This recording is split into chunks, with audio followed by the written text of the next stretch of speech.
Hey everyone, this is Shani Dinani and I welcome you all to Magnet Brains Hindi, एक ऐसा channel जहां हमें मिलती है पूरी स्कूल एजुकेशन बिल्कुल फ्री ऑफ कॉस्ट। यानी कि आप अपने स्कूल का पूरा करिकुलम या सिलेबस जो है उसे घर बैठे 24/7 बिना किसी रुकावट के तैयार कर सकते हो ताकि आप अपने एग्जाम्स में बेस्ट मार्क्स स्कोर कर सको। और ये सब कुछ फ्री ऑफ कॉस्ट है। इसका मतलब ये नहीं कि आपको एक दो वीडियोस ही मिलते हैं फ्री ऑफ कॉस्ट और बाकी का कोर्स पढ़ने के लिए आपको कोई पेमेंट करनी पड़ती है, ऐसा बिल्कुल भी नहीं है। आपको पूरा का पूरा कोर्स यानी जो भी चीज अपलोड होगी चैनल पे सब कुछ बिल्कुल फ्री ऑफ कॉस्ट मिलता है ताकि आप अपनी पढ़ाई में कहीं भी पीछे ना रह जाएं। साथ ही साथ अगर आप एनटीएससी ओलंपियाड जैसे एग्जाम्स की जो प्रिपरेशन होती है वो भी करना चाहते हो, मे बी उसका कोई भी रीजन हो सकता है, शायद आप सिर्फ अपना ज्ञान बढ़ाना चाहते हैं या फिर आप चाहते हो कि आप इंग्लिश में एक अच्छी कमांड हासिल कर सको, आप भी फ्लुएंटली इंग्लिश में बात कर सको, तो ये सब चीजें भी आप पढ़ सकते हैं मैग्नेट ब्रेन्स चैनल से। अब ये सारी चीजें अगर हमारे आंखों के सामने प्रॉपरली अरेंज हो तभी उसको पढ़ने में हमारे लिए आसानी होगी, राइट। तो ये सब कुछ भी आपको मिल जाता है और वो है मैग्नेट ब्रेन्स की वेबसाइट पे प्रेजेंट। अब वेबसाइट कैसे विजिट करना है, वीडियोस को कैसे एक्सेस करना है, सब मैं आपको बताऊंगी इन डिटेल, बट कब इस वीडियो के एंड में। बट अभी के लिए हम बात कर सकते हैं हमारी दूसरी बुक के बारे में, which is footprints without feet. तो देखिए ये हमारी सेकंड बुक है जो स्टार्ट हो चुकी है और हम आज पहला चैप्टर जो है ट्रायम्फ ऑफ सर्जरी उसकी बात करेंगे। क्योंकि ये चैप्टर बड़ा है, ठीक है, थोड़ा लेंदी सा चैप्टर है और मैं नहीं चाहती कि हम कोई भी पॉइंट मिस करें, इसीलिए इस चैप्टर को हम दो पार्ट्स में पढ़ने वाले हैं। पहला होने वाला है ऑब्वियसली पार्ट 1 जिसमें हम कहानी का पहला जो चरण है वो डिस्कस करेंगे और फिर मैं आपको पढ़ाऊंगी पार्ट 2 जहां हम कहानी में आगे क्या होता है, एंड कैसे होता है स्टोरी का, ट्रायम्फ ऑफ सर्जरी का एग्जैक्टली क्या मतलब है वो सब आपको पता चलेगा, ठीक है। तो आपको ये वीडियो और उसके बाद जो अगला वीडियो है दैट इज पार्ट 2 दोनों देखने हैं ताकि आपको पूरी स्टोरी क्लियर हो जाए। Done, alright. चलिए, तो जैसे कि देख सकते हो कि यहाँ पे क्यूट सा डॉगी है जिसका फोटोग्राफ दिया हुआ है, इसका मतलब पक्का यहाँ पर एक कैरेक्टर जो है वो एक डॉग है, राइट। सो डेफिनेटली इस कहानी के जो मेन पात्र हैं, जो मेन कैरेक्टर हैं जिसके आसपास पूरी स्टोरी है, वो है एक ट्रिकी नाम के डॉग, ठीक है। क्या नाम है? ट्रिकी। और वो जो है एक अपनी जो ओनर है उनके साथ रहते हैं, यानी उनके जो मालकिन हैं वो ट्रिकी को पालती हैं बिल्कुल ऐसे जैसे कि वो उनका बेटा हो। बहुत ही लाड प्यार से उसको पाला है और उसी चक्कर में उसके लिए एक बहुत बड़ी मुसीबत खड़ी हो जाती है। अब उस मुसीबत से कैसे एक और कैरेक्टर यानी कि हमारे नरेटर जो कथावाचक हैं या कह लीजिए जो वेटरनरी सर्जन हैं यानी जानवरों के डॉक्टर हैं, वो ट्रिकी को बाहर निकालते हैं इस पर्टिकुलर जो डिफिकल्टी में वो फंस जाता है। अब यही कहानी है और इस कहानी के बीच आपको बहुत सारी इंपॉर्टेंट चीजें पता चलेंगी, आपको भी लाइफ का एक बहुत बड़ा लेसन मिलेगा और वही हम पढ़ने वाले हैं, ठीक है। साथ ही साथ इस पूरे चैप्टर का मैसेज क्या है, संदेश क्या है, वो भी मैं बताऊंगी बट अगले वीडियो के एंड में यानी पार्ट 2 के एंड में। Done, alright. चलिए, सबसे पहले तो इन वर्ड्स का मीनिंग समझ लेते हैं। ट्रायम्फ होता है जीत। किसी भी चीज पे जब आपको विक्ट्री मिल जाती है, जो विन विन सिचुएशन होती है यानी जीत होती है, उसे हम कहते हैं ट्रायम्फ। और सर्जरी का मतलब वो जगह है जहां पे डॉक्टर्स अपनी प्रैक्टिस करते हैं, यानी कि सॉर्ट ऑफ कह सकते हो चिकित्सालय जो होता है उसे सर्जरी कहते हैं। अब यही कहानी जो है वो इन सब चीजों के आसपास घूमने वाली है, तो आपको और ज्यादा क्लियर हो जाएगा कि टाइटल ट्रायम्फ ऑफ सर्जरी क्यों रखा है। Clear, all. चलिए, सबसे पहले मैं आपको एक बेसिक सा इंट्रोडक्शन दे देती हूँ, फिर मैं आपको कैरेक्टर्स के बारे में बताऊंगी कि हम किस किस के बारे में पढ़ेंगे, फिर हम स्टोरी में जंप करेंगे। Done, okay.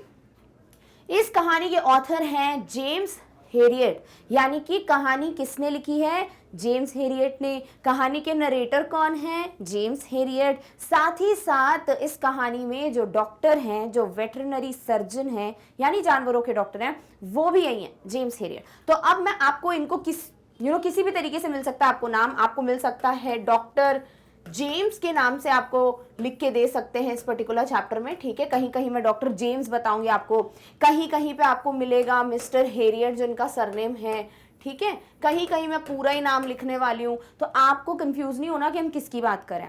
इन्हीं को मैं नरेटर बोलूंगी, ठीक है। क्यों? क्योंकि भाई जो कहानी हमें सुना रहा है, जिसने कहानी लिखी है और जो डॉक्टर हैं इस पर्टिकुलर स्टोरी में, तीनों ही एक ही इंसान है। तो इसीलिए आपको डॉक्टर जेम्स बोलूं, जेम्स हेरियट बोलूं, मिस्टर हेरियट बोलूं या नरेटर बोलूं, ले दे के हम इन्हीं की बात कर रहे हैं, तो ये नाम आपको ध्यान में रखना है। Clear? The story narrates the episode where the narrator who is a veterinary surgeon saves the life of a dog. इस पूरी कहानी में हम एक ऐसा एपिसोड यानी कि एक ऐसा कहानी का पार्ट पढ़ने वाले हैं जहां पर जो नरेटर हैं जिन्होंने कहानी सुनाई है हमको, जो कि एक वेटरनरी सर्जन यानी जानवरों के डॉक्टर। इतनी बार बता दिया, ये नाम पता होना चाहिए हमें। डिफरेंट डिफरेंट चीजें हमारी आम जिंदगी में होती हैं, उसके बारे में हमें पता होना चाहिए। जैसे अगर आप बोलोगे हार्ट का डॉक्टर, अभी हार्ट के डॉक्टर को क्या बोलते हैं? कार्डियोलॉजिस्ट बोलते हैं। तो पता होना चाहिए, है ना। क्यों बोलते हैं कार्डियोलॉजिस्ट? क्योंकि कार्डियो का मतलब ही हार्ट है ना। तो कार्डियो वर्ड कहीं भी दिखता है हम उसको हार्ट से लिंक करते हैं। तो कार्डियोलॉजिस्ट यानी कि स्पेशलिस्ट ऑफ अ हार्ट, तो कार्डियोलॉजिस्ट हार्ट का डॉक्टर। ठीक है, ऐसे ही कई डॉक्टर्स होते हैं, ऑप्थेल्मोलॉजिस्ट, ऑस्टियोलॉजिस्ट। तो ये सारी चीजें हमें धीरे धीरे अगर पता चलती जाए बहुत अच्छी बात है, ताकि हम उन वर्ड्स को यूज कर पाए। ठीक है, तो ऐसे ही आज के लिए एक वर्ड क्या है? वेटरनरी सर्जन यानी जानवरों के डॉक्टर। क्लियर? और वो क्या करने वाले हैं? एक डॉग की जिंदगी बचाने वाले हैं। यानी ट्रिकी नाम का जो डॉग है वो ऐसी सिचुएशन में फंसा है जहां उसकी जान भी जा सकती है, और उसी को बचाने में हेल्प करते हैं कौन? हमारे narrator. The dog is overfed by her wealthy owner, Mrs. Pumphrey. Next character कौन है? Mrs. Pumphrey. ये एक लेडी है, बहुत पैसे वाली लेडी है, बहुत ज्यादा रिच है, वेल्दी है, और इन्हीं का एक डॉग है ट्रिकी। और ये अपने डॉग को इतना लाड प्यार देती हैं, उसको ज़रूरत से ज़्यादा चीज़ें खिलाती है, एक के ऊपर एक के ऊपर एक के ऊपर सब कुछ खिलाती जाती हैं, और इसीलिए वो बहुत ज़्यादा मोटा हो गया है, और उसी वजह से वो परेशानी में आ जाएगा। The doctor cures the dog without any surgery और मेडिकेशन। भाई डॉक्टर ने अगर किसी की तबीयत ठीक की तो कैसे की होगी? यहाँ तो भैया दवाई दी होगी, है ना, या फिर उसका कोई सर्जरी हुआ होगा, ऑपरेशन हुआ होगा, एडमिट किया होगा, चलो कुछ तो हुआ होगा ना ऐसा। बट इस डॉग की जो पूरी तबीयत ठीक की है इस डॉक्टर ने, ना तो ये कोई दवाई देंगे उसको, ना ही इसका कोई ऑपरेशन होगा, ना ही कोई सर्जरी होगी, कुछ नहीं होने वाला, और ट्रिकी बहुत बढ़िया हो जाएगा। और वही चीज हमको यहाँ पर देखने को मिलने वाली। ठीक है, ऑलराइट, चलो आई होप ये सारी चीजें क्लियर हो गई हैं कि डॉक्टर जेम्स, मिस्टर हेरियट या फिर जेम्स हेरियट कौन है? ट्रिकी है डॉग, और मिसेस पंफ्रे हैं दी ओनर। क्लियर? ऑलराइट, चलिए इसी को हिंदी में पढ़ते हैं।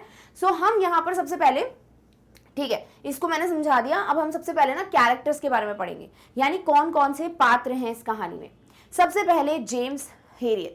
He is a veterinary surgeon who proves to be a capable doctor and a wise individual.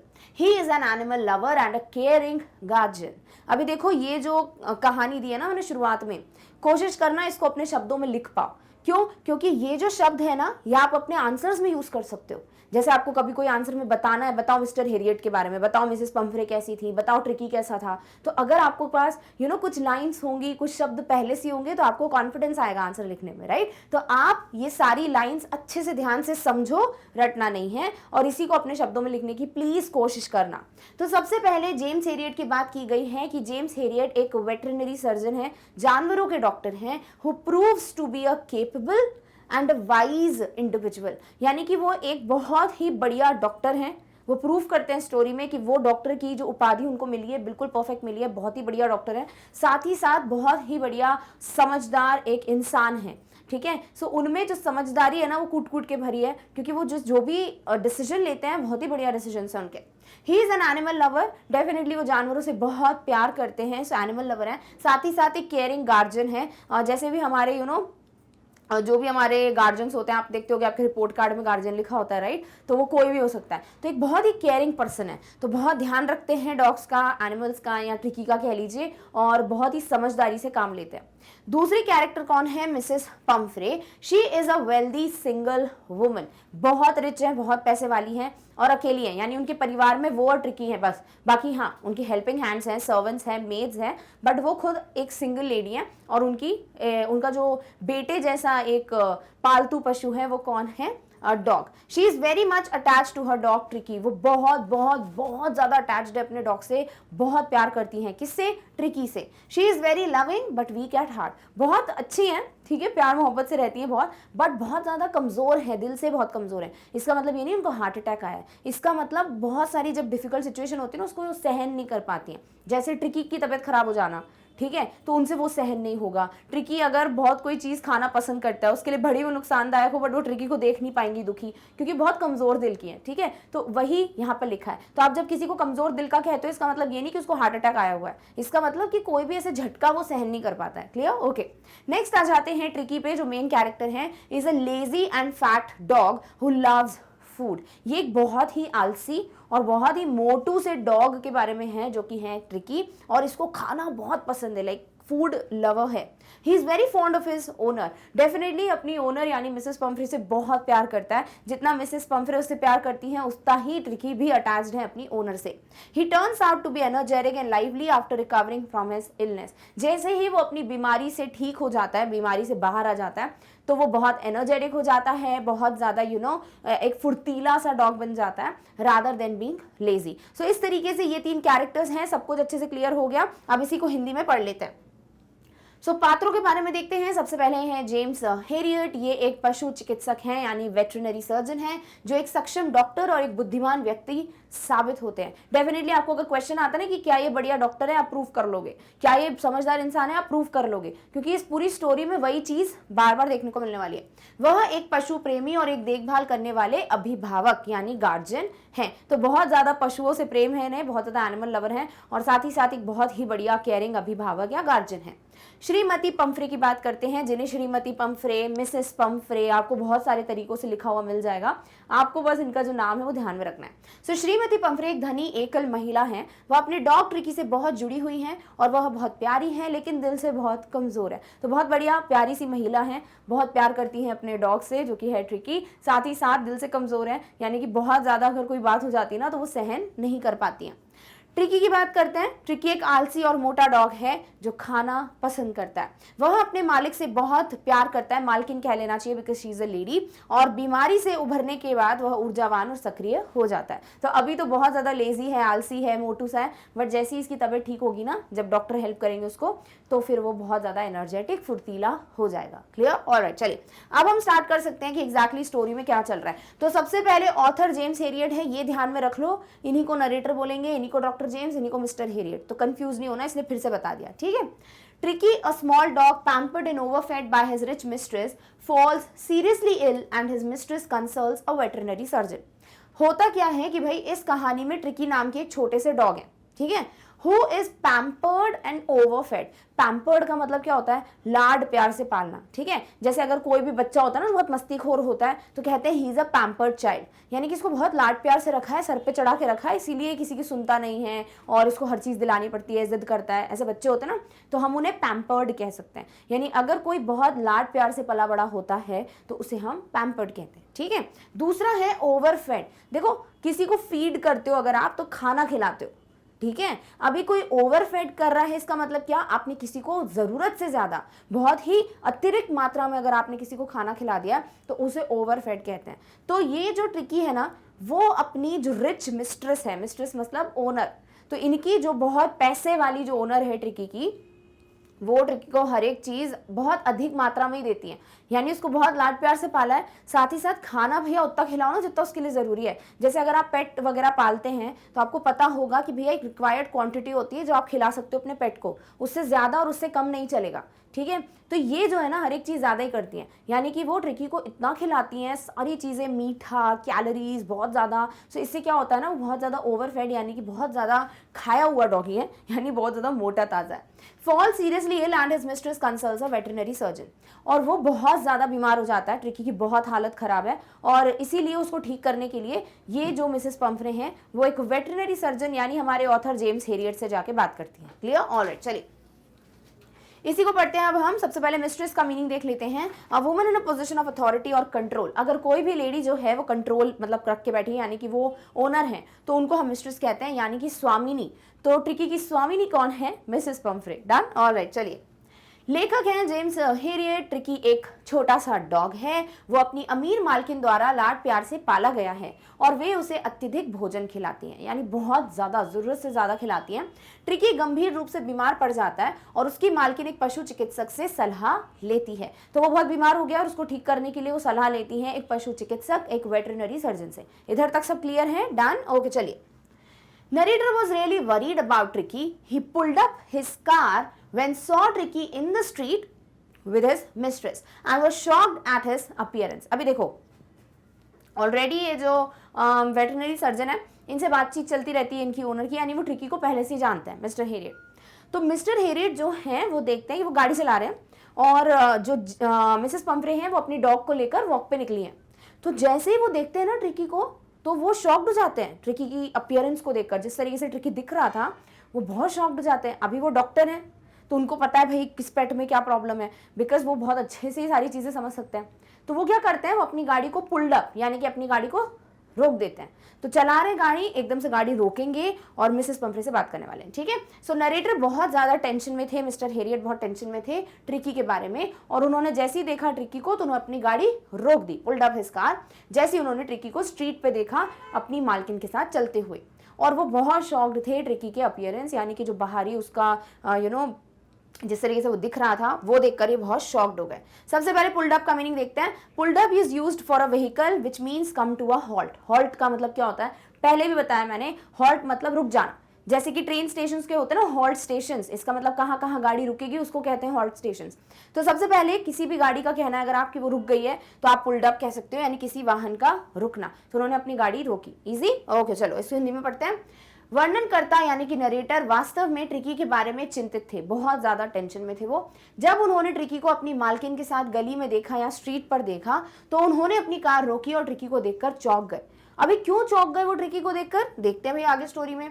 Tricky became hugely fat like a bloated sausage with a leg at each corner, eyes bloodshot and roomy, and his tongue lolled from his jaws. Tricky को देख के इसीलिए ये surgeon या हमारे जो James Harriet हैं वो इसीलिए शॉक्ड हो गए क्योंकि ट्रिकी ऐसा लग रहा था जैसे कि वो एक फूला हुआ सॉसेज हो। सॉसेज ऐसा दिखता है जो हम लोग खाते हैं, इसमें मीट वगैरह होता है, इस तरीके का दिखता है सॉसेज। तो ऐसा लग रहा था जैसे कि चलता फिरता कोई सॉसेज हो और उसके 2 पैर हो, मतलब हर जगह एक एक पैर हो, ठीक है। तो ये सॉसेज जैसा अपीयरेंस हो गया था ट्रिकी का, यानी ट्रिकी ये देख सकते हो कितना मोटा लग रहा है वो। तो ये जैसे जेम्स हेरियट ट्रिकी को देखते हैं ना वो शॉक्ड हो जाते हैं क्योंकि ट्रिकी जो है वैसा लग रहा था कि फूला हुआ सॉसेज हो जिसके हर एक जगह पे पैर हैं। जो उसकी आंखें हैं वो बिल्कुल लाल हो गई थी, ब्लड शॉट, यानी बिल्कुल ऐसा लग रहा था कि खून से भरी हुई हैं, इतनी लाल हो गई थी। अगर आपने कभी किसी को देखा होगा कोई बहुत बीमार पड़ जाता है तो उनकी आईज बहुत ज़्यादा रेड हो जाती हैं। साथ ही साथ बहुत रूमी भी हो रही थी। रूमी का मतलब होता है बहुत ज़्यादा पानी निकल रहा था उसकी आंखों से क्योंकि डेफिनेटली वो बीमार था। साथ ही साथ his tongue lolled from his jaws, उसकी जो ज़ुबान है, जो टंग है, वो पूरी तरीके से, जो जीभ है उसकी, वो मुंह से निकली हुई थी बाहर। ये भी एक साइन होता है कि आपका पेट जो है वो बीमार है क्योंकि उसको चलने में प्रॉब्लम हो रही है, वो हाँफ रहा है। क्यों? क्योंकि इतना ज़्यादा फैट है उसकी बॉडी में। तो इस तरीके की कंडीशन देखकर ट्रिकी की जेम्स हेरियट बहुत टेंशन में आ गए क्योंकि इतना फैट बिल्कुल भी अच्छा नहीं है, वो कोई भी हो, वो ह्यूमन बीइंग हो या वो एनिमल हो। क्लियर? ऑलराइट, चलो सारे वर्ड्स का मीनिंग पढ़ते हैं। सबसे पहले ब्लोटेड का मतलब होता है सोलन, यानी कि फूला हुआ। तो एक फूले हुए सॉसेज की तरह दिख रहा था। सॉसेज क्या है? finely minced meat stuffed into long cylindrical cases and divided into small lengths by twisting or tying। क्या समझे कि भैया सिलेंड्रिकल केसेस यानी ऐसी कवरिंग, ऐसे दिखते हैं ब्रेड के पीसेस, इसके बीच में मीट वगैरह जो भी फिलिंग है वो रख देते हैं और ये बन जाता है आपका सॉसेज दैट पीपल ईट। ठीक है, सो यानी कि सॉसेज ही बोला मैंने इसको हिंदी में बिकॉज ये खाने का आइटम है, सो यू शुड नो। तो ऐसे फूला हुआ सॉसेज लग रहा था कौन? ट्रिकी। नेक्स्ट वर्ड क्या है? Bloodshot. Bloodshot means of the eyes inflamed और tinged with blood typically as a result of tiredness, यानी कि रक्तमय। ऐसा लग रहा था कि पूरी आंखें उसकी लाल हो गई हैं, रक्तमय हो गई हैं क्योंकि वो बहुत ज़्यादा थका हुआ था और बहुत ज़्यादा बीमार था। क्लियर? ऑलराइट, चलिए नेक्स्ट वर्ड क्या है? Rheumy. Rheumy means a watery discharge from a mucous membrane specially of the nose और आईज। या तो नाक या फिर आंखों की जो म्यूकस मेम्ब्रेन होती है, जो गीली परत होती है, उसमें से अगर लिक्विड डिस्चार्ज हो रहा है उसको हम र्यूमी कहते हैं। विच मीन्स विशेष रूप से नाक या आंखों की श्लेष्मा झिल्ली से पानी जैसा स्त्राव होना, यानी कि ऐसा लग रहा था कि पूरा लिक्विड बह रहा है उसकी आंखों से बिकॉज बहुत ज्यादा वो बीमार था। साथ ही साथ लॉल्ड का मतलब है हैंग्ड आउट, यानी कि बाहर लटकी हुई थी उसकी जीभ। क्लियर? सो इस तरीके से उसकी जो बॉडी है वो कैसी थी? फूले हुए सॉसेज की तरह।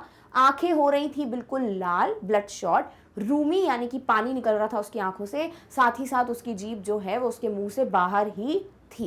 तो ये थी कंडीशन ट्रिकी की। क्लियर हो गया है? डन। ओके, इसी को हिंदी में पढ़ते हैं। सो ट्रिकी बहुत मोटा हो गया था, एक फूला हुआ सॉसेज की तरह लग रहा था जिसके हर कोने में एक पैर था।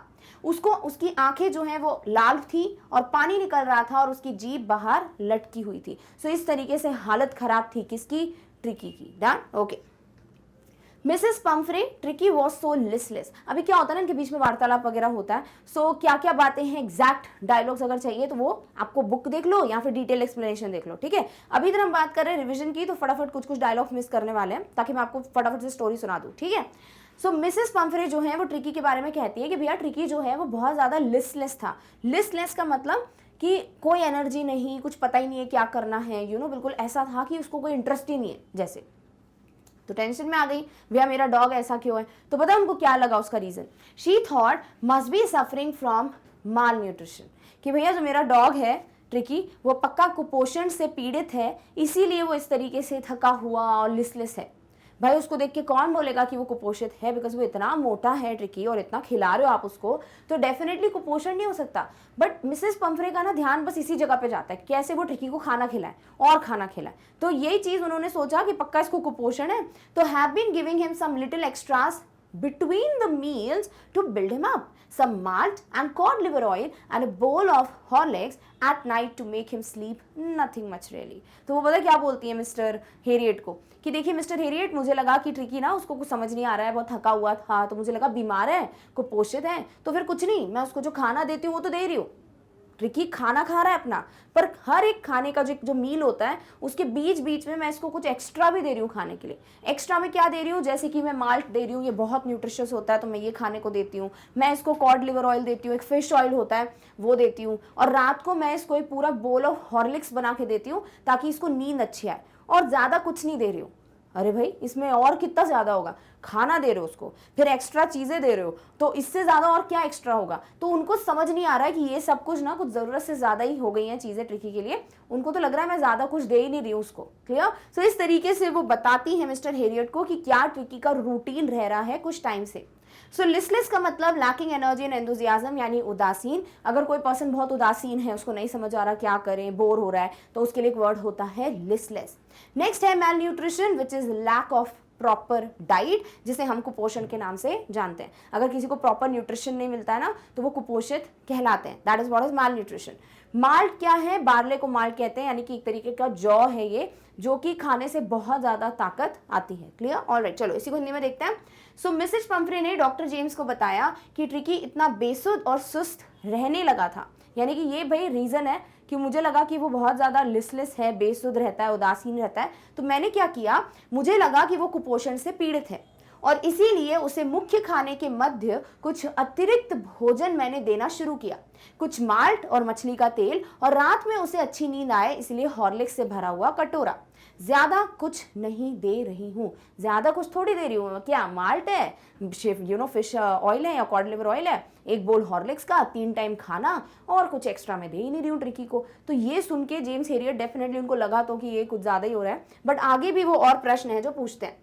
Mister Herriot asked, did you cut down on the sweet things as I told you.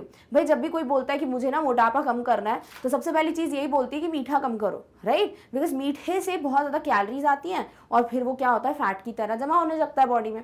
तो यहाँ पर जो डॉक्टर हेरियट हैं उन्होंने भी यही बोला था मिसेस पंफ्रे को बहुत पहले ट्रिकी के लिए कि आपको जो है उसका मीठा कम करना पड़ेगा, जो वो मीठा खाता है वो कम करना पड़ेगा। तो वो यही पूछते हैं कि जैसे मैंने आपको बोला था, क्या आपने ट्रिकी का जो मीठा खाना है वो कम किया कि नहीं। Mrs. Pumphrey did for a bit, but he seemed to be so weak, I had to relent. Loves cream cakes and chocolates, so I can't bear to refuse him. तो मिसेस पंफ्रे बोलती है कि हाँ, मतलब मैंने थोड़ा बहुत cut किया है, उसका मीठा जो खाता था वो थोड़ा बहुत मैंने कम किया, बट फिर पता है मेरे को ऐसा लगने लगा कि वो बहुत कमज़ोर हो गया है, ट्रिकी बहुत कमज़ोर हो गया क्योंकि उसको मीठा नहीं दिया मैंने, तो फिर मुझे थोड़ा ऐसे नर्म होना पड़ा, थोड़ी नरमी दिखानी पड़ी, और इसका मतलब ये हुआ कि उन्होंने कुछ थोड़ा बहुत मीठा कम करके फिर उसको मीठा देना चालू कर दिया। क्यों? क्योंकि ट्रिकी को क्रीम केक्स, चॉकलेट्स ये बहुत पसंद है, और मिसेस पंफ्रे बोलती है कि मैं ना उसको देख नहीं सकती हूँ ऐसे कि वो मुझे देख रहा है कि मुझे चॉकलेट्स चाहिए, क्रीम केक्स चाहिए और मैं उसको ना दूँ। तो यहाँ मिसेस पंफ्रे जो है ना वो बहुत ज़्यादा ही लाड प्यार में बह गई है वो, और वो कह रही हैं कि भाई मैं नहीं देख पाती हूँ ट्रिकी को कि उसको मीठा पसंद है और मैं उसको मीठा ना दूँ, इसलिए मैंने थोड़े दिन फॉलो किया स्ट्रिक्ट डाइट, फिर मैंने थोड़ी नरमी दिखाई और उसको फिर मीठा देना शुरू कर दिया। क्लियर? ऑलराइट, चलिए रिलेंट का मीनिंग देख लीजिए। Reliant means becomes less severe और इंटेंस, यानी थोड़ा स्ट्रिक्ट कम हो जाना, विच मीन्स नरम पड़ना, यानी नरमी दिखाना किसी को। आप अगर स्ट्रिक्ट हो और आप कह रहे हो कि अब मैंने थोड़ा स्ट्रिक्ट होना कम कर दिया है, दैट मीन्स रिलेंट करना। क्लियर? ऑलराइट, चलो सो मिस्टर हेरियट ने पूछा, जैसा कि उन्होंने कहा था, क्या श्रीमती पंफ्रे ने ट्रिकी के मीठे चीजों में कटौती की या नहीं। तो मिसेस पंफ्रे कहती हैं, थोड़ी देर के लिए मैंने ये किया, यानी कुछ टाइम तक मैंने उसको मीठा नहीं दिया, लेकिन वह इतना कमजोर लग रहा था कि मुझे नरमी दिखानी पड़ी। क्रीम केक और चॉकलेट ट्रिकी को इतने पसंद हैं, इसीलिए वे उसे मना नहीं कर सकती थी। यानी उन्होंने सीधे बोल दिया कि मैं मुझसे मना नहीं किया जाता है ट्रिकी को, क्योंकि वो मुझे देख रहा है, मैं उसको मीठा। यही चीज़ होती है नॉर्मली भी, अगर आप देखें कुछ बच्चे इतने जिद्दी होते हैं, उनको चॉकलेट्स चाहिए, ये सब गंदी गंदी आदतें लग जाती हैं। चॉकलेट खाना कोई अच्छी बात तो है नहीं। तो जब आप उनके मॉम डैड से बोलो ना कि आप इनको चॉकलेट क्यों खिला रहे हो, या फिर इतना मीठा अच्छा नहीं है आपके बच्चे के लिए, तो पता क्या बोलते हैं, अरे बच्चा है, फिर वो हमसे मांगता है, मना कैसे करें, हम नहीं देख पाते उसको कि वो मायूस है। अरे अभी मना नहीं कर रहे हो, बाद में जब वो बीमार होगा तब क्या, राइट। तो यही चीज़ है कि हर एक चीज़ का लाइफ में बैलेंस होना बहुत ज़रूरी है। कि आप अपने बच्चों को दो मीठा मीठा खाने के लिए, हफ्ते में एक बार दे दो, है ना, रोज रोज देने की क्या जरूरत है। जैसे पेरेंट्स बोलते हैं, बेटा ये करो मैं चॉकलेट दूंगा, बेटा रिजल्ट अच्छा लाना मैं ये दूंगा, चॉकलेट दूंगा, मैं आपको मिठाई खिलाऊंगा। अरे क्यों बोलना है ऐसा, है ना। तो ये लालच जो है ना हम बच्चों में पहले से डाल देते हैं, फिर आगे जाके बोलते हैं कि यार तुम बड़े बिगड़ गए हो, अरे आपने तो चालू किया, राइट। सो इसीलिए ये सब जो है ना कि एक लाड प्यार जो होता है वो अगर एक कंट्रोल में रहे, बैलेंस रहे उसमें, तो बहुत बढ़िया होगा। ये एक चीज है जो अभी तक हमको समझ आ रही है। क्लियर, ऑलराइट, चलो। Mr Herriot look down again at Tricki, Tricki's only fault greed. तो ये खड़ी हुई है मिसेस पंफ्रे, ये उनका ट्रिकी है नीचे हाथ में, और मिस्टर हेरियट बात कर रहे हैं। तो मिस्टर हेरियट फिर से ट्रिकी की तरफ देखते हैं कि ट्रिकी की कितनी बुरी हालत हो रही है, और फिर वो सोचते हैं कि ट्रिकी का सिर्फ एक फॉल्ट है, यानी ट्रिकी की सिर्फ एक गलती है, वो है उसकी लालच, उसका ग्रीड। लालच किस चीज को लेकर, had never been known to refuse food. Tricki को कभी नहीं देखा गया होगा कि उसने कभी खाने के लिए मना किया। यानी आप ट्रिकी को खाना दो, उसने खा लिया, उसका पेट भर गया, फिर से उसको कुछ खाने को दो, वो खा लेगा, वो कभी मना नहीं करेगा। तो ट्रिकी को खाने को लेकर जो उसकी लालच थी ना, वही उसके लिए एक एनिमी बन चुका था। वो tackle a meal at any hour of the day और नाइट। उसको दिन के किसी भी समय, रात के किसी भी समय आप खाने को दे दो, वो खा लेगा। तो ये जो आदत थी ट्रिकी की, इस वजह से ही वो बहुत ज्यादा बीमार हो रहा था। Mister Harriet wandered about all the things Mrs Pomfrey had not mentioned. Definitely Mrs Pomfrey ने ये तो बता दिया कि वो क्या एक्स्ट्रा दे रही हैं, उन्होंने बता दिया कि वो मीठा भी खिला रही हैं और खाना दे रही हैं, बट वो चीज़ें जो उन्होंने बताई नहीं है, या तो जानबूझ के या मिस हो गई, चलो मिसेस पंफ्रे से, कि मैं ये भी खाने को देती हूँ, तो वो सोच के जो है मिस्टर हेरियट टेंशन में आ गए थे कि भैया जो बताया है वो इतना सारा है, जो नहीं बताया होगा उसका क्या। तो डेफिनेटली ट्रिकी जो है वो बहुत बड़ी प्रॉब्लम में है। क्लियर, ऑलराइट, चलो सबसे पहले टैकल का मीनिंग देखते हैं। टैकल मीन्स टू सीज, यानी पकड़ना, यानी खाना जो है वो खा लेता था, जो भी होता था खाना वो खा लेगा, सॉर्ट ऑफ पकड़ लेगा, या सॉर्ट ऑफ क्या बोल सकते हैं कि उस पर हमला कर देगा, बिकॉज उसको खाने को मना करना नहीं आता है। क्लियर, ऑलराइट, चलिए। मिस्टर हेरियट ने फिर से ट्रिकी की ओर देखा। ट्रिकी का एकमात्र दोष था, वो है लालच। भोजन को मना करने के लिए कभी भी ट्रिकी नहीं जाना चाहता था। यानी किसी ने देखा होगा कि ट्रिकी ने कभी ये बोला कि मुझे खाना नहीं चाहिए। बोला इन द सेंस, ऐसे डॉग्स ऑब्वियसली वो उधर मुंह कर लेते हैं, जैसे बेबीज कर लेते हैं, राइट। सो डेफिनेटली उसने कभी ऐसा नहीं किया है। खाना रखो वो खा लेगा। क्लियर, दिन या रात के किसी भी समय वो भोजन खा सकता था। मिस्टर हेरियट ने उन सभी चीज़ों के बारे में सोचा जिनका श्रीमती पंफ्रे ने उल्लेख नहीं किया था कि मैं ये सब भी चीज़ें दे रही हूँ। तो डेफिनेटली अभी मिस्टर हेरियट को समझ आ गया है कि मिसेस पंफ्रे सीरियस नहीं है ट्रिकी को लेकर, और इसीलिए उसकी ऐसी हालत हो गई कि पूरा फूला हुआ सॉसेज लग रहा है। Done, okay. Mister Herriot asked giving him plenty of exercise. चलो भाई, खाने का तो पूछ लिया, क्या क्या खिला रहे हो, क्या मीठा कट किया कि नहीं, ये सब चीज़ें हो गई। बट क्या होता है ना, हर एक एनिमल का आपने देखा होगा कि जो भी अपने पेट को ध्यान से पता है उनको कि कैसे पालते हैं, तो उनका हर एक चीज़ का टाइम टेबल फिक्स होता है कि भैया पेट को कब क्या खाने को देना है, कितना पानी देना है उसको पीने के लिए, कब दूध देना है उसे, कितनी बार घुमाने ले जाना है बाहर, है ना। हर एक रूटीन सेट होता है। तो इनमें ही नेक्स्ट चीज़ क्या आती है कि भैया एक्सरसाइज करा रहे हो कि नहीं। चलो खिला तो रहे हो बहुत, अभी उसको बर्न करने के लिए एक्सरसाइज भी तो करानी पड़ेगी, राइट। तो वो पूछते हैं giving him plenty of exercise question mark, यानी कि क्या आप ट्रिकी को जितनी ज़रूरत है व्यायाम की उतना व्यायाम करा रहे हो या नहीं। Has his little walks with Mrs. Pumphrey as Mr. Harriet could see। तो वो बोलती है कि हाँ थोड़ी बहुत वॉक पे जाता है, जैसे आप देख सकते हो कि आज मैं इसको वॉक पे लाई हूँ, तो ऐसी छोटी मोटी वॉक्स पे मैं इसको लेकर आती हूँ। Hodgkin, the gardener, has been down with lumbago, so there has been no ring throwing lately। ध्यान से सुनिए, इनके जो गार्डनर है ना मिसेस पंफ्रे के, जो उनके पूरे गार्डन का ध्यान रखते हैं, उनका नाम है हॉजकिन। तो हॉजकिन एक इंसान का नाम है, कंफ्यूज नहीं होना है, जो कि एक गार्डनर है, और इनको जो बीमारी है वो है लुम्बैगो। आपके जो वर्टिब्रे होते हैं ना, स्पाइनल कॉर्ड, अगर आपको पता हो रीढ़ की हड्डी, तो उसमें बहुत जो भी बोन्स होती है ना उसके नाम है। ऐसे ही एक नाम होता है लंबर रीजन जिसमें कुछ बोन्स आती हैं, ठीक है। तो अगर उसमें कोई प्रॉब्लम होता है तो उसे लुम्बैगो कहते हैं, ठीक है। तो सॉर्ट ऑफ एक बैक पेन। तो ये जो हॉचकिन है, जो गार्डनर हैं, इनको लुम्बैगो नाम की बीमारी से ये पीड़ित हैं, यानी इनका बैक पेन चल रहा है बहुत टाइम से, तो इसीलिए वो आ ही नहीं रहे, ठीक है। वो आ नहीं पा रहे हैं मिसेस पंफ्रे के घर। तो वो लेके जाते थे ट्रिकी को रिंग थ्रोइंग के लिए। आपने देखा होगा ऐसे रिंग वगैरह होती है जो ऐसे फेंकते हैं, फिर डॉग जाता है उसको कैच करके वापस लाता है, फिर उसको फेंकते हैं। तो हमें लगता है कि हम सिर्फ अपनी एंटरटेनमेंट के लिए कर रहे हैं, बल्कि ये डॉग के लिए बहुत अच्छा होता है, यहाँ पेट के लिए बड़ा अच्छा होता है, क्योंकि उसकी एक एक्सरसाइज हो जाती है। वो दौड़ के जाएगा, फिर लेकर आएगा, उसको मजा भी आती है और उसकी एक्सरसाइज हो जाती है। तो रिंग थ्रोइंग एक बहुत इंपॉर्टेंट एक्सरसाइज होती है पेट्स के लिए। तो यहाँ पे मिसेस पंफ्रे बोलती हैं कि क्योंकि उनके जो गार्डनर हैं जो लेके जाते थे ट्रिकी को रिंग थ्रोइंग के लिए, वो आ नहीं पा रहे हैं क्योंकि उनकी तबीयत ठीक नहीं है। तो ये भी एक एक्सरसाइज है जो ट्रिकी की नहीं हो रही है। तो एक्सरसाइज में ले दे के छोटी मोटी वॉक्स हैं बस जो वो कर रहा है, और इसीलिए उससे कोई फर्क पड़ने वाला है नहीं। फटाफट से लुम्बैगो का मीनिंग देखते हैं। Lumbago means muscular pain in the lower part of the back, यानी लंबर रीजन। तो हमारी जो बैक होती है, पीठ होती है, उसका लोअर पार्ट जो है उसे लंबर रीजन कहते हैं। और अगर उधर बैक पेन है, आपको उधर पे पेन है, तो उसे कह देते हैं लुम्बैगो। सो लुम्बैगो नाम की बीमारी से कौन पीड़ित है भाई? हॉचकिन, जो इनके गार्डनर है। सो मिस्टर हेरियट ने पूछा उसे भरपूर व्यायाम करवा रही हैं या नहीं। भाई व्यायाम ही करवा लो, एक्सरसाइज तो करवा लो, इतना खिला रहे हो तो श्रीमती पंफ्रे के साथ वह केवल थोड़ी थोड़ी देर चलता है, जिसे कि श्रीमान हेरियट देख सकते थे, यानी छोटी मोटी वॉक्स बस उसकी हो जाती हैं। हॉचकिन यानी जो माली हैं मिसेस पंफ्रे के यहाँ, वो लुम्बैगो के साथ पीड़ित थे, तो इसीलिए हाल में कोई रिंग थ्रोइंग नहीं हो पा रही थी। तो ले देखिए ट्रिकी की एक्सरसाइज जो है वो ऑलमोस्ट जीरो है। क्लियर? ओके।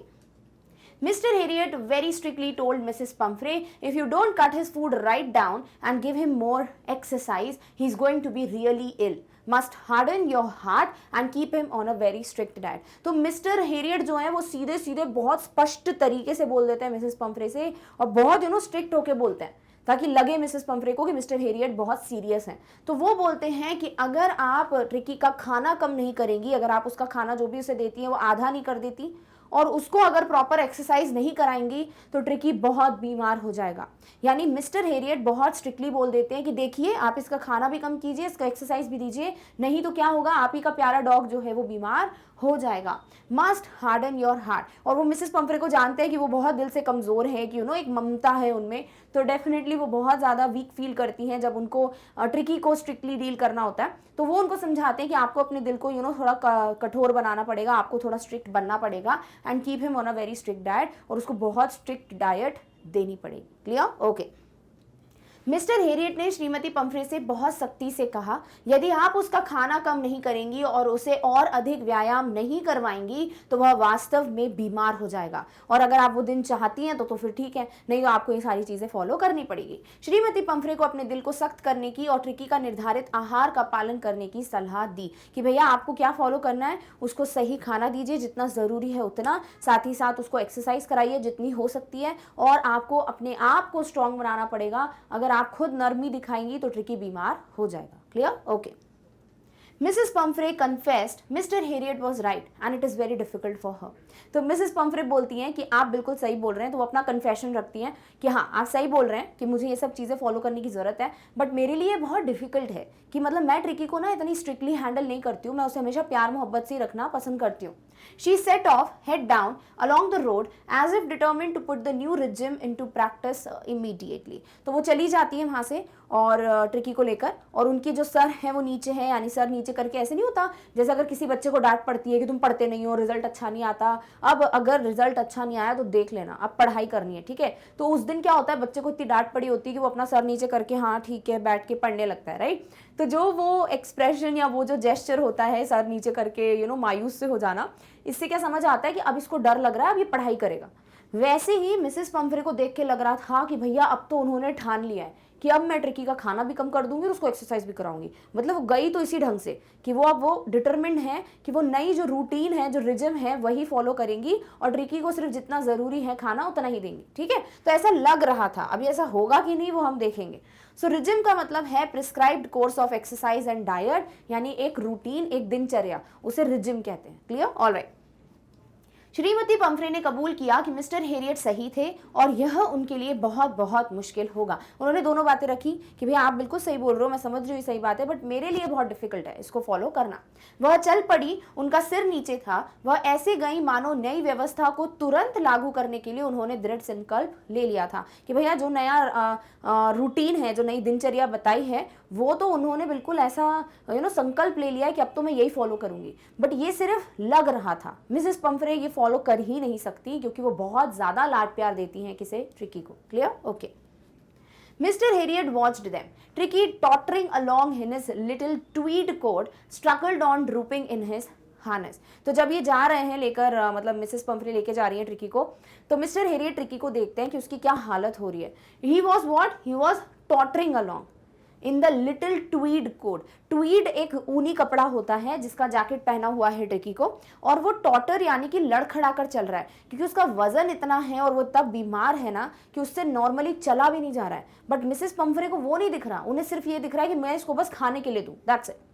तो वो बहुत लड़खड़ा के चल रहा है, उसने एक ऊनी कपड़े का कोट पहना है जिसे ट्वीड कहते हैं, and struggled on drooping in his harness. और जो हार्नेस नहीं होती जो गले में लगाते हैं पट्टा जिसे पकड़ के चलाते हैं डॉग्स को, तो उस हार्नेस में ऐसा लग रहा था जैसे कि वो बिल्कुल ऐसे मुरझाया हुआ सा लटकता हुआ उसका चेहरा है क्योंकि उसमें बिल्कुल भी हिम्मत बची नहीं थी। Had a whole wardrobe of these coats for the cold weather and a raincoat for the wet days. अभी अगर आपसे पूछें कि क्या जो ट्रिकी की मालकिन है वो सच में पैसे वाली हैं, तो आप कैसे प्रूव कर सकते हो? तो एक लाइन ये है कि भैया जो ट्रिकी है ना, उसके पास इन तरीके के जो कोट्स हैं जो उसने पहना हुआ था ट्वीड कोट, वैसा एक पूरी अलमारी है, यानी पूरा वार्डरोब उसका जो है वो इसी तरीके के कोट से भरा पड़ा है, और एक वार्डरोब जो बारिश के दिन में रेनकोट्स पहने जाते हैं उससे भरा पड़ा है। यानी ट्रिकी के पास इतनी सारी चीजें, उसको इतना लाड प्यार से सर पे चढ़ा के रखा है मिसेस पंफ्रे ने, और डेफिनेटली इतनी सारी चीजें अफोर्ड करने के लिए बहुत पैसा चाहिए, तो वो बिल्कुल पैसे वाली है। ठीक है, तो एक पूरी अलमारी भर के ऐसे कोट की है ट्रिकी के लिए, डॉग के लिए, और एक पूरी अलमारी भर के जो है रेन कोट्स की है ट्रिकी के पास। तो इस तरीके से उसको लाड प्यार से रखा था। क्लियर? ओके, फटाफट से इन तीनों वर्ड्स का मीनिंग देख लेते हैं क्योंकि बहुत डिफिकल्ट और डिफरेंट वर्ड्स हैं। So tottering is move in a feeble और अनस्टेडी वे, यानी लड़खड़ाते हुए चलना, बहुत ही फीबल यानी कमजोर तरीके से, और अनस्टेडी यानी कि प्रॉपर बैलेंस के बिना, यानी लड़खड़ाते हुए चलना is what is tottering. Tweed क्या है? Thick woollen cloth with a rough surface used for making clothes. एक बहुत ही मोटा सा वुलन ऊनी कपड़ा होता है जिसमें जो सरफेस होता है ऊपरी हिस्सा वो बहुत रफ होता है, खुरदुरा होता है, और उससे कपड़े बनाए जाते हैं, जैसे कोट टाइप के कपड़े, यानी कि एक प्रकार का ऊनी कपड़ा। और हार्नेस क्या है? A set of straps and fittings, जो गले का पट्टा होता है और उसमें बेल्ट लगी होती है, वो पूरा कहलाता है harness. Clear? Okay. Mister Harriet ने उन्हें देखा। ट्रिकी अपने छोटे से ट्वीड कोट में लड़खड़ाते हुए चल रहा था, अपने हार्नेस में झुकते हुए, संघर्ष करते हुए वो चल रहा था, यानी उसमें चलते भी नहीं बन रहा है उससे, वो इतना ज्यादा बीमार है। ठंड के मौसम के लिए इन कोटों की एक पूरी अलमारी और बारिश के दिनों के लिए एक रेनकोट से भरी अलमारी ट्रिकी के पास थी, यानी पूरे इतने सारे उसके पास कोट्स, इतने सारे रेनकोट्स। और अभी तो आपको बहुत चीज़ें आगे पता चलेंगी कि ट्रिकी के पास इतनी चीज़ें हैं ना जो शायद एक नॉर्मल ह्यूमन बीइंग को भी बहुत कम मिलती है। Clear? Okay. I thought it wouldn't be long before I heard from Mrs Pomfrey. Mister Harriet ने जिस तरीके से मिसेस पंफ्रे को समझ लिया था ना, और जिस तरीके से ट्रिकी की कंडीशन थी, उन्हें पता था कि बहुत जल्द मिसेस पंफ्रे उनको कॉल करेंगी कि ट्रिकी की हालत खराब हो गई है, और वैसा ही हुआ, उनको कॉल आ गया। Expected call came with in a few days, कुछ ही दिनों में कॉल आ गया मिसेस पंफ्रे का। वॉज डिस्ट्रॉट, वो बहुत परेशान थी, बहुत हैरान थी। ट्रिकी एट नथिंग, वो बोलती है मिस्टर हेरियट को कि ट्रिकी जो है वो कुछ भी नहीं खा रहा है, उसको मैं कुछ भी दे रही हूँ वो हर एक चीज़ के लिए मना कर दे रहा है। मतलब बताओ, ट्रिकी खाने को मना कर रहा है, कितनी बड़ी बात है। तो वो बोलती है कि ट्रिकी को मैं कुछ भी दे रही हूँ वो कुछ नहीं खा रहा है, इवन उसकी जो पसंदीदा चीज़ें हैं खाने की, जो फेवरेट डिशेज हैं, अगर मैं वो भी उसके सामने रख रही हूँ तो वो भी वो रिफ्यूज़ कर दे रहा है, मना कर दे रहा है। हैड बाउट्स ऑफ वॉमिटिंग, और बहुत थोड़ी थोड़ी देर में उसको वॉमिटिंग हो रही है, उल्टियाँ हो रही हैं, किसको? ट्रिकी को। Spend all his time lying on a रग पैंटिंग। व्हाट इज अ रग? एक तरीके का जो कारपेट टाइप का होता है ना, उसको रग कहते हैं। ठीक है, तो उस रग पे बैठकर पूरा टाइम वो हाफता रहता है, पैंटिंग, और इस वजह से ना उसकी जो ये जीभ है वो बाहर ही रहती है। समझ रहे हो? क्योंकि इतना वजन होता है ना कि सांस लेने में बहुत इश्यू होती है, तो नोज के बजाय मुंह से ही सांस ज्यादा प्रेफर करते हैं, वो इंसान हो या जानवर हो। तो इस तरीके से उसकी कंडीशन है कि पूरा टाइम बैठा रहता है रग पे, वो जो क्या बोलते हैं, कालीन जो होता है उस पर बिछा हुआ, उस पर बैठा रहता है और हाफता रहता है। Did not want to go for walks, did not want to do anything, और उसे कुछ भी करना पसंद नहीं आ रहा था ट्रिकी को, ना वो वॉक पे जा रहा था, ना वो कोई एक्टिविटी कर रहा था, यानी बस वो एक ही जगह बैठ के पूरा दिन हाफता रहता है, कुछ नहीं खाता है, कुछ नहीं करता है। क्लियर? ओके।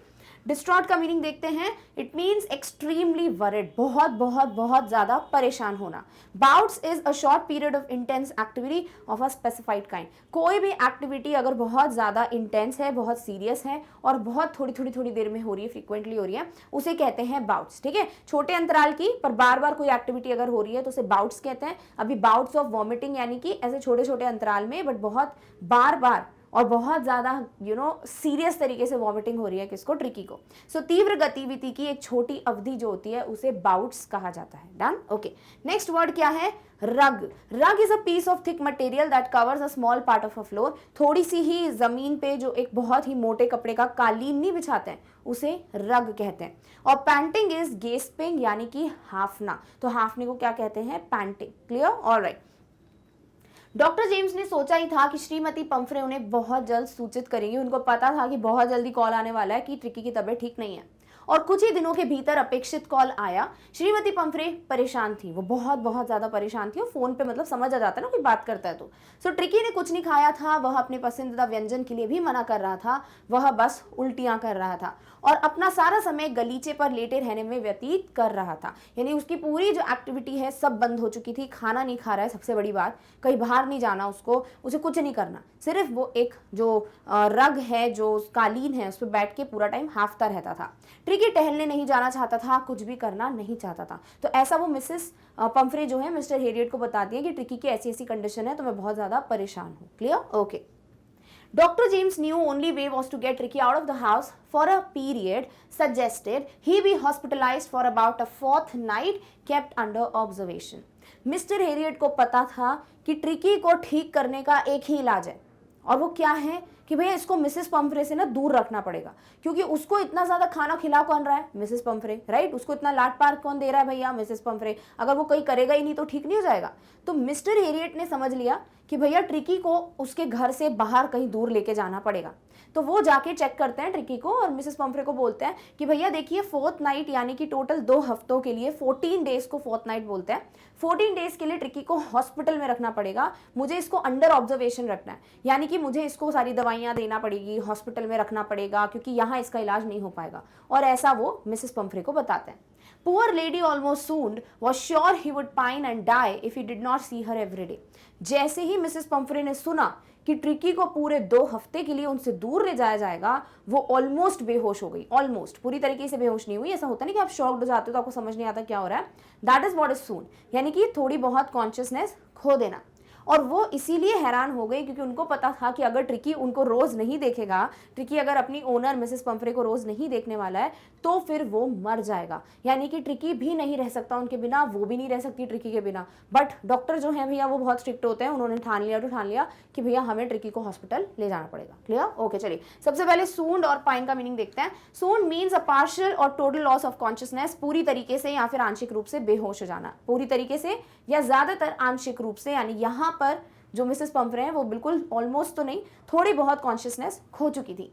नेक्स्ट है पाइन। पाइन का मतलब होता है लैमेंट करना, जैसे हमने द सर्मन एट बनारस में नहीं लैमेंट वर्ड बहुत बार पढ़ा था। लैमेंट का मतलब क्या होता है? किसी भी चीज पे विलाप करना, रोना। ठीक है, that is what is pine करना। डन? ओके। डॉक्टर जेम्स जानते थे ट्रिकी को कुछ समय के लिए घर से बाहर निकालने का एक ही तरीका था। सुझाव दिया उसे लगभग 2 सप्ताह के लिए अस्पताल में भर्ती करना पड़ेगा और निगरानी में रखना पड़ेगा। बेचारी महिला लगभग बेहोश हो गई। यकीन था कि अगर ट्रिकी उन्हें हर दिन नहीं देखेगा तो वह मर जाएगा। सो इस तरीके से मिसेस पंफ्रे के लिए बहुत दुख की घड़ी थी कि मेरा जो ट्रिकी है वो मैं 14 दिन के लिए मुझसे दूर भेजूंगी। बट हाँ, एक यही तरीका था उसको ठीक करने का। Done? Okay. Mr. Harriet took a firm line. Tricky was very ill. Only way to save him, take him without delay. अभी मिसेस पंफ्रे को वो देखते इमोशनल हो जाते तो भाई ट्रिकी की हालत खराब हो जाती। तो एज अ डॉक्टर उन्होंने बहुत सही निर्णय लिया। उन्होंने एक फर्म लाइन ली, स्ट्रिक्टली बिल्कुल उन्होंने बोला कि भैया ट्रिकी को ले जाना ही पड़ेगा। तो ट्रिकी को बिना कोई टाइम वेस्ट किए अगर वो ले गए तभी वो बच पाएगा।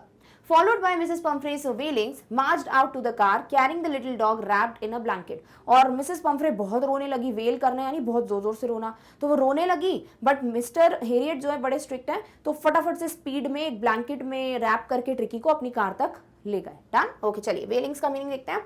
वेलिंग्स मीन क्राइंग और मोर्निंग्स यानी रोना करहाना, यानी बहुत जब रोता है कोई तो उसे वेलिंग कहते हैं। और marched out means walked out यानी निकल गए, तो घर से बाहर आ जाते हैं। ट्रिकी को उन्होंने ब्लैंकेट में रैप कर लिया है और अब वो कहाँ तक जा रहे हैं, कार तक जा रहे हैं। डन। चलो इसी को हिंदी में देखते हैं।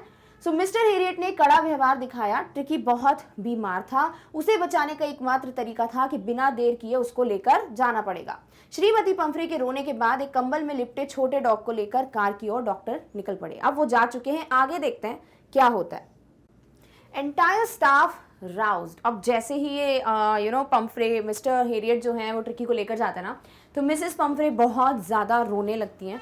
बट उसी के साथ साथ उस रोने गाने में ये पूरे जो भी इनके सर्वेंट्स हैं, जो भी इनके यहाँ पर हेल्पिंग हैंड्स हैं, मेड्स हैं, आपको जो बोलना आप कह सकते हो, तो वो सब उठ जाते हैं। ठीक है, they are all like awake. अब सब लोग एक्टिव हो गए क्योंकि ट्रिकी का जो सामान है ना वो सब पहुंचाना है। अभी सामान में आपको क्या लगता है कि चलो कुछ एक दो चीजें होंगी, राइट, बट देखो क्या क्या सामान है।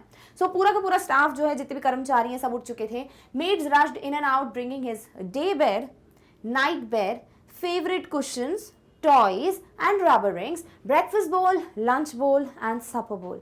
यानी कि ट्रिकी के लिए जैसे मतलब उनको पता चलता है कि ट्रिकी हॉस्पिटल जा रहा है, वो भी पूरे 2 हफ्तों के लिए, तो उसका जितना भी सामान है जो उसको रोज चाहिए होता है, वो सब सारी जितनी भी सर्वेंट्स हैं वो बाहर जा रही हैं, अंदर जा रही है, अंदर बाहर कर करके फाइनली वो पूरा सामान लेकर आती हैं।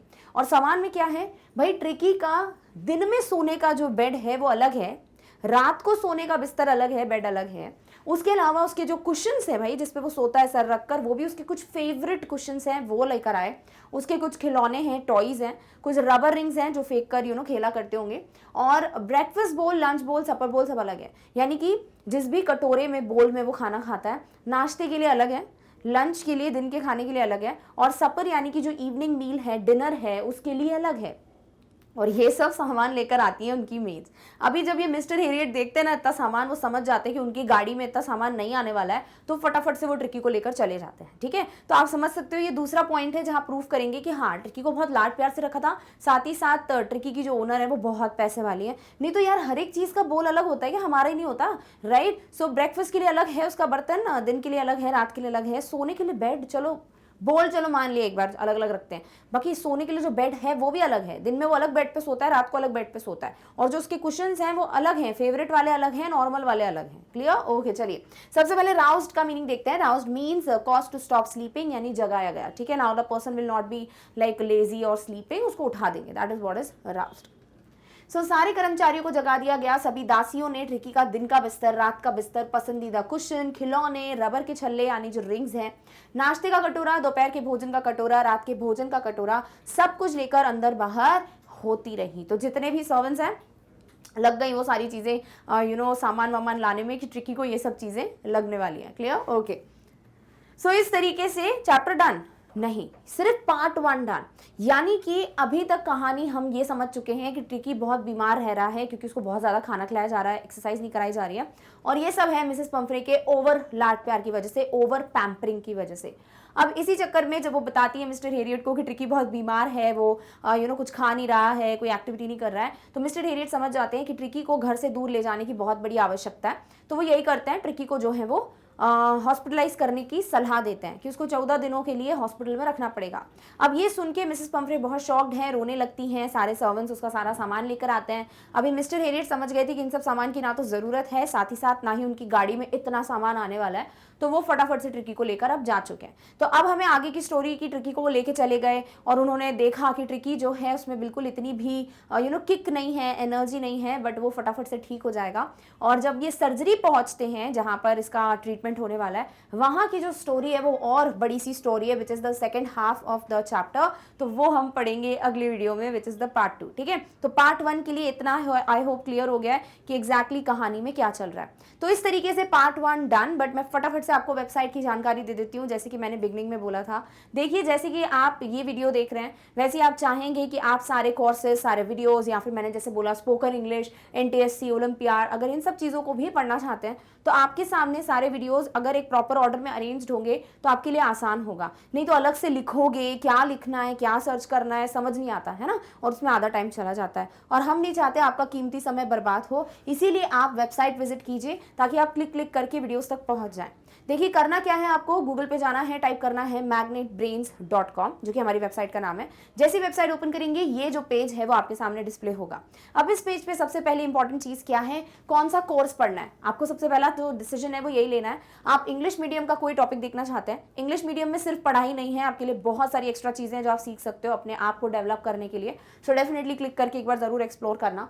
हिंदी मीडियम का कुछ देखना चाहते हो, आप हिंदी मीडियम पे क्लिक कर सकते हैं। साथ ही साथ स्पोकन इंग्लिश का कोर्स ज्वाइन करना चाहते हो ताकि अंग्रेजी में आपका एक बढ़िया सा कमांड हो जाए, आप एक क्या बोल सकते हैं उस पर, कि आपको एक कॉन्फिडेंस आ जाए कि आप इंग्लिश बोल सकते हैं, लिख सकते हैं, आप समझ सकते हैं, और ये चीज़ें धीरे धीरे ही आप डेवलप कर पाएंगे। तो आपके लिए एक मज़ेदार सा कोर्स लाया गया है स्पोकन इंग्लिश में, फटाफट से क्लिक करके जरूर चेक करना।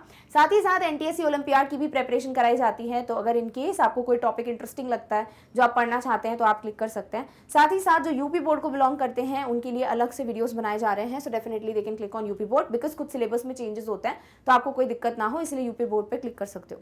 अब सपोज आपने कोई एक कोर्स चूज कर लिया, जैसे सीबीएसई हिंदी मीडियम, आप बस क्लिक कर दीजिए। जैसे ही क्लिक करते हैं ना, आपके सामने क्लास के ऑप्शंस आते हैं कि भैया पढ़ना कौन सी क्लास का चाहते हो, बस वो क्लास सेलेक्ट कर लो। जैसे आपने क्लास 10th सेलेक्ट किया, अब इसी से रिलेटेड सारे विषय, सारे सब्जेक्ट्स की लिस्ट आपके सामने आ जाएगी कि आप क्या पढ़ना चाहते हैं। आप रसायन विज्ञान पढ़ना चाहते हैं, भौतिक विज्ञान पढ़ना चाहते हो, अंग्रेजी पढ़ना चाहते हो, जो कुछ भी है बस वो देख लो और सिलेक्ट कर लो। जैसे आज के लिए हम मान लेते हैं कि आप फर्स्ट फ्लाइट का कोई चैप्टर पढ़ना चाहते हैं, आपने क्लिक किया। फर्स्ट फ्लाइट कौन है भैया, आपकी पहली बुक, ठीक है। जैसे फुटप्रिंट्स विदाउट फीड आपकी सप्लीमेंट्री है, दूसरी बुक है, वैसी फर्स्ट फ्लाइट जो हम ऑलरेडी पढ़ चुके हैं।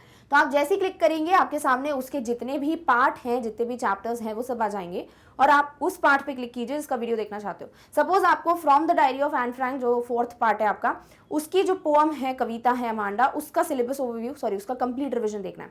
आप क्या करोगे ना, क्लिक करो, अमांडा आ जाएगा, क्लिक करना अमांडा पे, और आपके सामने उसका जो वीडियो है वो प्ले होना स्टार्ट हो जाएगा। तो आप बहुत आसानी से अपनी सहूलियत के हिसाब से वीडियोस देख सकते हो just by visiting the website. तो प्लीज एक बार वेबसाइट चेकआउट जरूर करना। डन, ऑलराइट, चलिए इस तरीके से हम आ चुके हैं आज के वीडियो के अंत में। आई होप आपको पार्ट 1 क्लियर हो गया, बट कहानी में आगे क्या होता है वो जानने के लिए आपको अगला वीडियो जरूर देखना है। तो मिलते हैं पार्ट 2 में बहुत जल्द, यानी कि हम मिलने वाले हैं very very soon in the next video with the next topic. तब तक खुद का सबका ध्यान रखिए। Thank you so much for watching, bye.